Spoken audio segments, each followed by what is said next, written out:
My father's new wife sold my late mother's jewelry the week they got married. She did not know my mother had already transferred it to me. My name is Clara Voss, and I was 34. The Tuesday morning I received a text from my father's new wife. Her name is Renata. They had been married for 6 days. The text read, "Hi Clara, going through some things at the house. Anything of your mom's you want before I donate the rest. Let me know by Friday." I read it twice. I was at my desk at work. I had a client file open on my screen and a coffee that was still hot and an ordinary Tuesday that became something else in the time it took to read 19 words. Donate the rest. I called my father. He did not answer. I called again. He did not answer. I texted.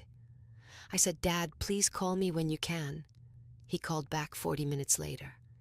His voice had the specific quality of a man who has done something he knows requires a conversation and who has been hoping the conversation would not happen today. I said, "Dad." He said, "Clara." I said, "What is Renata doing with Mom's things?" He was quiet. He said she was just organizing. He said the house needed to be organized. He said Renata wanted to make it feel like a fresh start. I said, "Dad?" He said, "Yes." I said, "Where is Mom's jewelry?" He was quiet for longer this time. He said Renata had taken it to a consignment shop. He said just the pieces that were sitting in the box. He said they were not being worn. He said it seemed practical. I set the phone flat on my desk. I looked at the ceiling for a moment. Then I picked the phone back up. I said, "Dad, I need you to call that consignment shop today and tell them not to sell anything." He said it was already handled. I said, "What does that mean?" He said Renata had dropped things off on Saturday. He said the shop had already processed some of the pieces. He said some of them had already sold. I said, "Which pieces?" He said he was not sure. He said he would ask Renata. I said, "Dad." I said, "Please listen to me carefully." I said, "Mom transferred her jewelry to me 14 months before she died." I said, "Every piece." I said, "There is a signed and notarized gift transfer document on file with her estate attorney." I said those pieces were not yours to give. I said they were not Renata's to sell. I said they have been mine for 14 months. The silence on his end was the longest silence I had ever heard from my father. Then he said he had not known that. I said, "I know." I said Mom did not want to make it complicated. I said she just wanted it handled correctly. He said, "I will call the shop." I said, "I am already in the car." Welcome back to 2 a.m. Revenge, where the quiet ones who kept every receipt finally get the room they deserved. If you have ever had someone sell something that was already yours before they knew it was yours, this story is for you. Drop a comment below and subscribe so the next one finds you. My mother's name was Helen Voss, and she had the specific quality of a woman who expressed love through objects. Not extravagantly, precisely. She chose things with the deliberateness of someone who understood that an object carried meaning only if the meaning was specific, and that specific meaning required specific selection. She was an estate paralegal for 28 years. I am an estate paralegal now.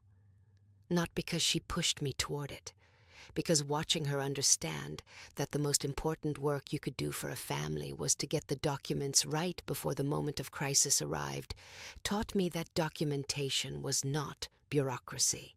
It was love in its most durable form. She wore 4 pieces of jewelry every day. The pearl earrings her mother had given her the morning of her own wedding. The gold bangle my father had bought her on their first anniversary. Simple, unadorned, worn smooth on the inside from 30 years of daily contact with her wrist. The sapphire ring my father had placed on her hand at their ceremony, and a small diamond pendant, nothing significant by market standards, everything significant by her standards, that she had bought herself the year she made senior paralegal after 11 years of work, and that she wore as the specific quiet celebration of a woman who believed you were allowed to mark your own milestones.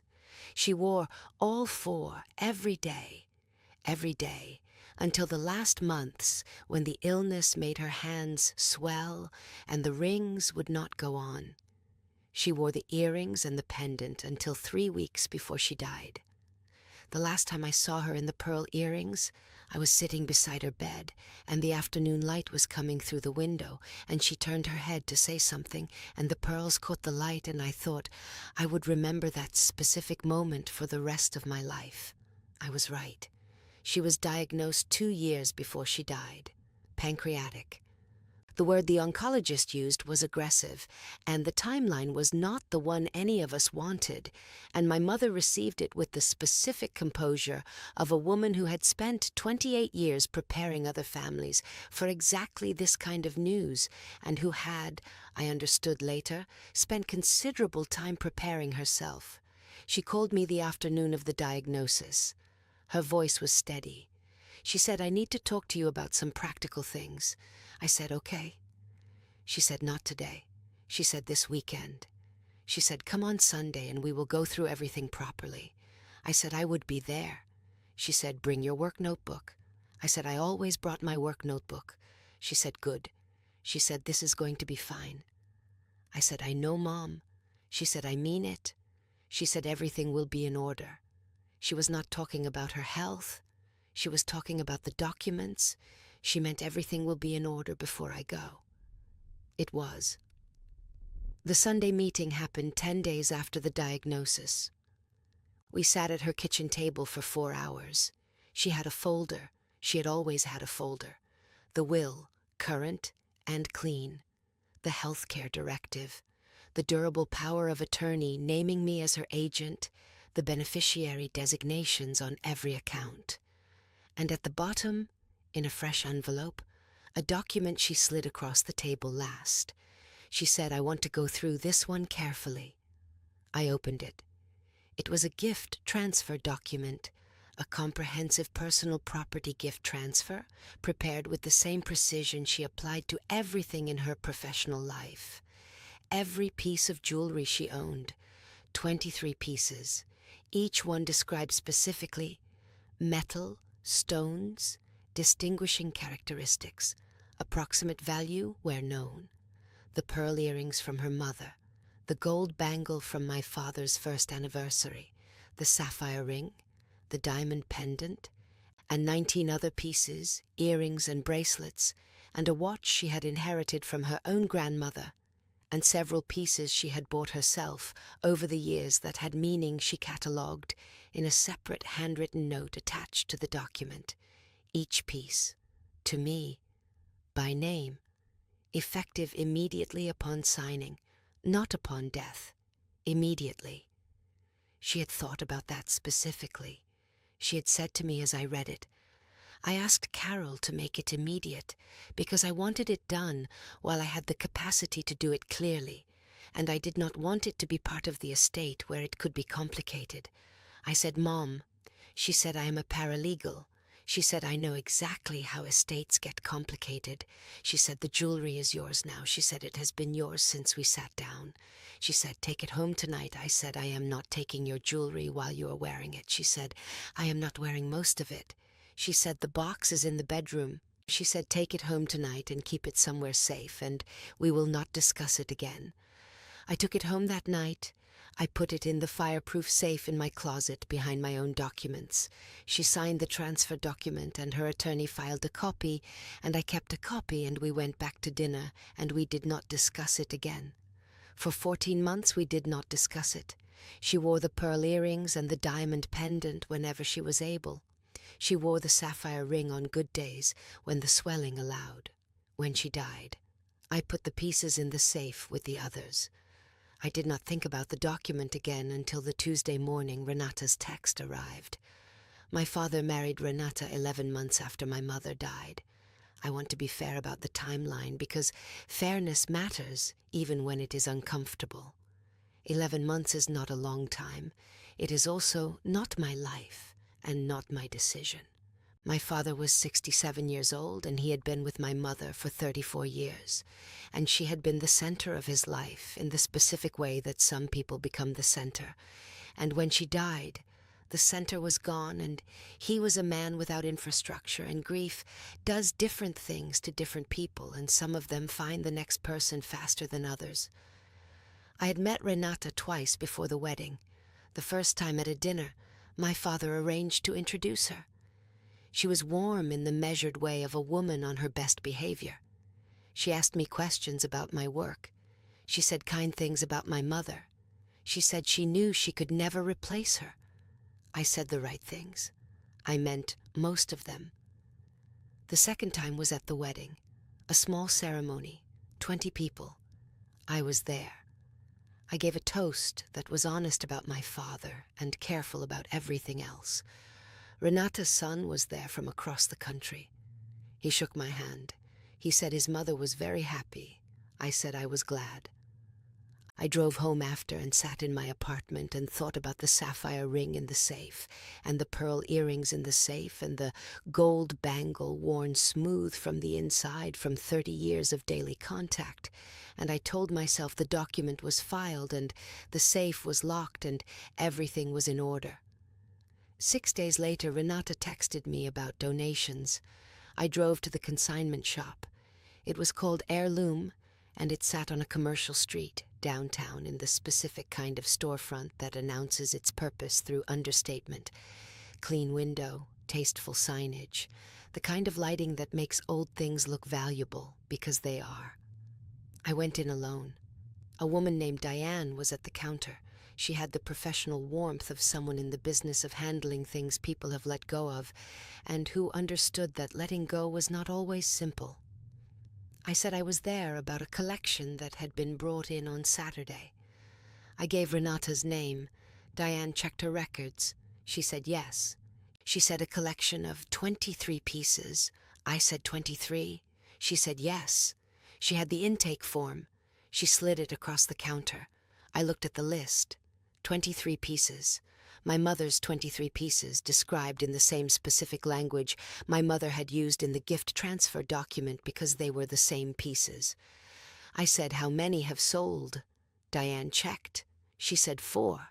She named them: the gold bangle, a pair of garnet earrings my mother had bought in Italy on the trip they took for their 30th anniversary, a silver cuff from my mother's grandmother, and the diamond pendant, the one she had bought herself the year she made senior paralegal, the quiet celebration of a milestone she had marked for herself. I set the intake form down. I opened my bag. I took out the gift transfer document. I placed it on the counter. I said, "This is a notarized gift transfer document signed 14 months ago by the woman whose pieces are in your inventory." I said it transfers every piece of her personal jewelry to me by name effective on the date of signing. I said these pieces have been legally mine for 14 months. I said they were not the property of the person who brought them in on Saturday. Diane read the document carefully. She read it again. She picked up the phone. She said she needed to call her manager. I said, of course. I sat down in the chair beside the counter and I waited. If you have ever stood in a shop holding a document that proved something was already yours before someone sold it, stay with me. Subscribe so this story reaches you all the way to the end, because what the shop manager said when she came out changed everything Renata thought she had accomplished in 1 week of marriage. The manager's name was Louise. She was 60, precise, the kind of woman who had run a consignment business for 20 years and who had handled enough complicated situations to recognize one when she was standing in it. She read the gift transfer document. She read the intake form. She looked at me. She said, "You are the named transferee on this document." I said, "Yes." She said, "These pieces were transferred to you 14 months ago." I said, "Yes." She said, "The woman who brought them in on Saturday," I said, "is my father's new wife." Louise set the document down. She said she needed to make a call. She went to the back. I sat at the counter. Diane offered me water. I said, "Thank you." I drank it slowly. Louise came back in 7 minutes. She said she had spoken with her legal advisor. She said the 4 pieces that had sold presented a complication because the buyers had purchased in good faith without knowledge of the prior transfer. She said the shop had accepted items presented without clear title, which was the shop's liability issue, not mine. She said the 19 remaining pieces were in secure inventory and would be returned to me today. She said the 4 sold pieces were a matter between me and the person who had brought them in without proper authority. She said she would provide full documentation of the sale, including buyer information through proper legal channels if I pursued recovery. She said she was sorry this had happened.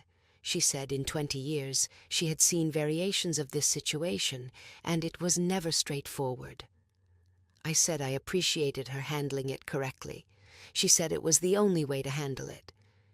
The 19 pieces came out in a velvet tray. I checked each one against the transfer document, every piece accounted for. The pearl earrings, the sapphire ring, 19 of the 23. I signed the return documentation. I put the velvet tray carefully in my bag. I thanked Louise and Diane. I walked out. I sat in my car. I looked at the bag on the passenger seat.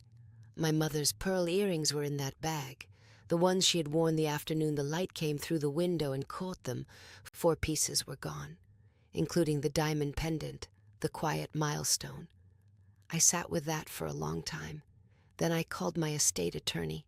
Her name is Ruth Pelham, and she had filed the gift transfer document 14 months ago, and she answered my call in 2 rings with the directness of a professional who could hear in my voice that this was not a routine inquiry. I told her everything. She listened without interrupting. When I finished, she was quiet for a moment. Then she said the 4 sold pieces were recoverable through the shop's liability coverage, given they had accepted items without clear title. She said she would send a formal demand letter to the shop today. She said the shop's insurer would likely settle rather than litigate. She said the demand would include the current fair market value of each piece, plus a premium for sentimental property, which was legally recognized in certain jurisdictions. She said the more immediate issue was the person who had brought them in without authority. She said that was a conversion claim. She said conversion was the civil equivalent of taking something that belonged to someone else. She said Renata had sold property she did not own. She said that had consequences. I said, what kind of consequences? She said at minimum civil liability for the value of the transferred property. She said at maximum, depending on intent, a criminal referral. She said she wanted to talk to me before we decided which direction to go. She said, can you come in tomorrow? I said, yes. I said, Ruth. She said, yes. I said, my mother prepared this document 14 months before she died. I said she prepared it specifically so that this situation would not happen. She said, I know. She said Helen was the most careful paralegal I ever worked with. She said she came to me specifically because she wanted it bulletproof. I said it held. She said it held. She said the 19 pieces are yours. She said we will get the 4 back in value, if not in form. She said your mother did everything right. I said yes. I said she always did. I drove to my father's house that afternoon, not to confront Renata, to talk to my father, because my father was the person I needed to understand before I decided anything else. He opened the door. He looked like a man who had spent the hours since our phone call doing the specific work of understanding what he had allowed to happen. He looked tired. He looked old in a way I had not noticed before. He said, come in. We sat at the kitchen table, the same kitchen table where my mother had sat with me 14 months ago with her folder and her document and her work notebook. The same table, different air in it now. I placed the gift transfer document on the table. He looked at it. He said I did not know. I said I know. He said she never told me. I said she thought it was cleaner not to. He said she was protecting you. I said yes. He said from this. I said from this. He looked at the table. He said I should have asked about her things before I let Renata touch them. I said yes. He said I was not thinking. I said I know. He said that is not an excuse. I said, no. I said, it is not. He said, what did she take? I said, 23 pieces. I said, I recovered 19 from the shop. He said, 4 are gone. I said, 4 sold? He said, which ones? I told him. When I said the diamond pendant, he closed his eyes. He knew what the pendant meant. He had known my mother for 34 years. He knew what a woman buying herself something to mark her own milestone meant. He sat with that. Then he said, what do you need from me? I said, I need you to talk to Renata. I said, I need you to explain to her what the document means.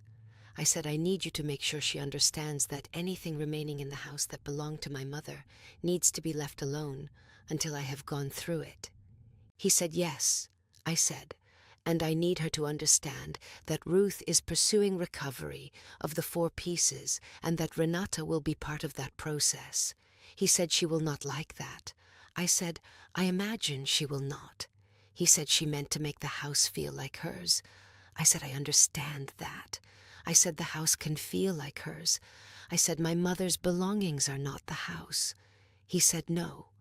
He said, they are not. He looked at the transfer document. He said, Helen always did think ahead. I said, yes. He said, 34 years, and I still did not always see how far ahead she was thinking. I said that was because she did not need you to see it. I said she just needed it to work. He said it worked. I said, yes. I said it worked. The conversation with Renata happened the following evening. My father asked me to be there, not as an adversary, as the person who held the documents. Renata came into the living room with the composed expression of a woman who had been told something was coming and had prepared a response. She sat across from us. I placed the gift transfer document on the coffee table. I placed the consignment shop intake form beside it. I placed Ruth's preliminary demand letter on top. I did not say anything. I let her read. She read the gift transfer document first. I watched her understand it. Not immediately. In stages. The named transferee. My name. The date. 14 months ago. The list of pieces. 23. The specific descriptions matching the pieces she had brought to Heirloom on Saturday. She set it down. She picked up the intake form. She looked at the demand letter. She set everything down. She looked at my father. He looked at the table. She said, I did not know. I said, I know. She said, your father did not tell me. I said, my father did not know either. She said, then how was I supposed to know? I said, you were not. I said, that is why the document exists. She said, if I had known. I said, if you had known, you would not have taken them to the shop. She said, of course not. I said, I believe that. She looked at the demand letter. She said, this is from an attorney. I said, yes. She said, am I in trouble? I said, that depends on how we handle it going forward. She said, what does that mean? I said, it means that if we resolve this reasonably and completely, the matter ends here. I said, if we do not, it becomes a legal proceeding. She said, what does reasonably and completely mean? I said, it means cooperating with Ruth's recovery of the 4 sold pieces through the shop. I said, it means providing whatever documentation the shop requires to process the claim. I said, it means not touching anything else in this house that belonged to my mother without talking to me first. She said, that is fair. She said it quickly, not defensively. The specific speed of a woman who has understood the scope of what she is looking at and has decided that cooperation is the correct response. She said, I am sorry, Clara. She said, I was trying to make the house feel like a home. She said, I did not realize. I said, I know. I said, I accept the apology. I said, I need you to understand that my mother's things are not decorating problems to be solved. She said, I understand that now. I said, good. I said, then we can move forward. She nodded. She looked at the gift transfer document one more time. She said she had never seen one of those before. I said, my mother prepared it specifically. She said, your mother was very thorough. I said, yes. I said, she was the most thorough person I have ever known. Renata looked at the document. She said she must have loved you very much. I said, yes. I said she did. The 4 pieces were recovered through the shop's liability process, not the physical pieces, the value of them. Louise had been correct that the buyers had purchased in good faith. The sapphire ring, I had been wrong. I had thought it was in the 19, but it had been sold on the 2nd day. The sapphire ring was gone. When Ruth told me, I sat in my office for a long moment. The ring my father had placed on her hand 31 years ago, worn smooth on the inside from daily contact. Gone. I do not say this for sympathy. I say it because the truth includes the parts that do not resolve. The diamond pendant was recovered in value. The garnet earrings were recovered in value. The gold bangle was recovered in value. The sapphire ring was recovered in value. The values were fair market values. They were not the ring. They were not the specific weight of it on my mother's hand. They were not the afternoon light catching it on a Sunday. Some things you recover in value and not in form, and you make your peace with the distinction, because the alternative is not making peace, and that costs more than any ring. I put the settlement amount into a savings account. I labeled it Helen. I have not touched it. I am not sure what I will do with it. I am not in a hurry to decide. The 19 pieces are in the safe, behind my own documents, where they have been since the Sunday afternoon my mother slid the gift transfer document across the kitchen table and said, "Take them home tonight." I wear the pearl earrings on specific occasions, not every day. On the days that would have mattered to her, her birthday, the anniversary of her diagnosis, when I allow myself to think specifically about what she did in the 10 days after she received it and how she had already prepared and how the preparation was its own form of love. My own milestones, the ones I mark quietly, the way she marked hers. I bought myself something last year when I passed my senior certification. Not jewelry, a pen, a good one. The kind you keep, because the weight of it is specific and the writing it produces is clean, and you know every time you pick it up that you bought it for a reason. I keep it on my desk. I use it to sign documents, the ones that matter, the ones that protect people from the thing that happened to my mother's jewelry. I think about her every time I sign. I think about 28 years of getting the documents right. About a Sunday afternoon with a folder and a work notebook. About 23 pieces listed in specific language, transferred by name effective immediately.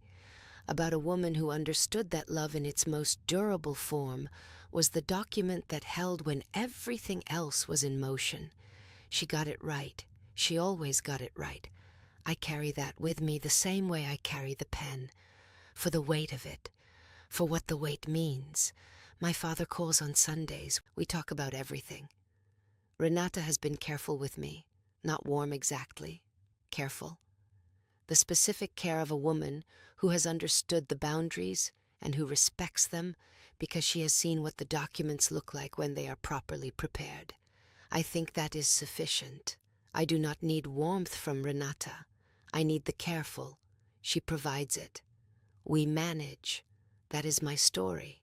One text message, one consignment shop, 14 months of a document my mother prepared in the 10 days after the worst news of her life. If your mother is still here, ask her about her things, not because you want them, because she has already thought about what she wants to happen to them, and the conversation is easier now than it will be later.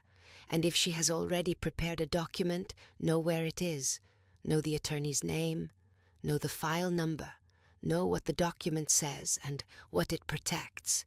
Because the week after someone dies and the week after someone marries move faster than any of us expect.